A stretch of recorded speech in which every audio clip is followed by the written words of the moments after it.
Abo, Hey, verder, doe je? Ja? Nou, wat mooi hè, dat we de zwaargeit anders zo dichtbij hebben. Ah, maar dat maken we wel verzoeniger prijzen. Zullen we ons even bijpraten? Zullen we even bij praten? De meeste zwaar kennen ze hier wel gewoon in het ziekenhuis.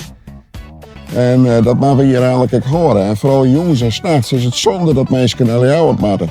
Om daar onderzoeken te doen, terwijl het hier al apparatuur staat. Nou, en het is natuurlijk ook zo, het is echt een rat aan rieden. Nou ja, je had je 80 binnen en je maakt even bij nacht en om die ergens heen.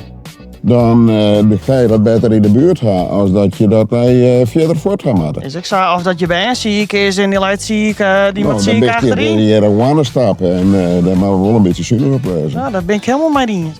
Zie je, maar er direct om denken dat de mensen, het vergrijst toch wat. En die mensen willen toch wel graag hun zoon zwaar gaan. En we worden al jaren ouder, ik zeker. Dan maken we wel om denken dat in onze eigen omjouwing wat plak vinden kan. Nou ja, verder mooi dat we hier het er even over horen hebben. Ja. Maar Nou, maar je kan ook goed dromen. ja, dat sprinten is mooi, maar wat dat nou echt zo is, weet ik net. Hey Johan, wat vind je belangrijk van een school? Ah, heel simpel.